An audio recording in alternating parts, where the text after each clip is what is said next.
बिस्मिल्लाहिर्रहमानिर्रहीम। आज जो मैं आपको बताने जा रहा हूँ एक छोटी सी टिप्स है। जो लोग शेविंग करते हैं या जिनके बेटे शेविंग करते हैं तो अक्सर क्या होता है कि रेज़र है जो वो ज़्यादा कीमती है, एक्सपेंसिव होता है ब्लेड की निस्बत सिंगल, तो वो ख़राब जल्दी हो जाता है। तो उसकी ख़राब होने की एक वजह मुझे जो पता है वो मैं आपको बता देता हूँ।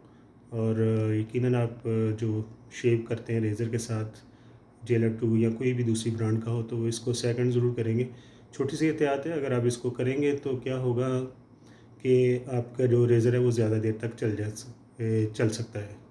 वो क्या एहतियात है, वो ये है कि जो आपका रेज़र है उसका जो ढकना उतार के उसके ऊपर ये हम देखेंगे, ये अगर आप फोकस हो गया है तो ये ऊपर ग्रीन लेयर एक लगी हुई है। ये ग्रीन लेयर ही हमें क्या करती है कि स्मूथ जो शेव है वो देती है।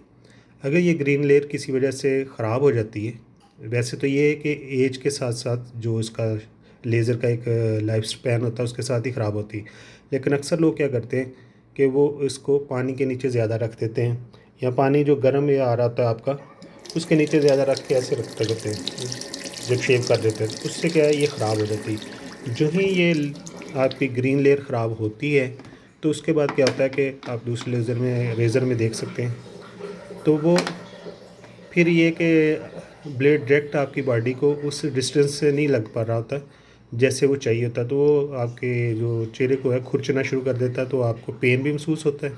और उसके साथ साथ फिर ये कि रेज़र भी आपको चेंज करना पड़ता है, इसलिए एहतियात करनी चाहिए। गर्म पानी के नीचे इसको नहीं रखना चाहिए।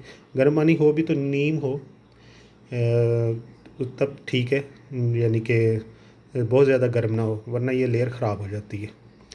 अपना बहुत सारा ख्याल रखिए। Thank you so much.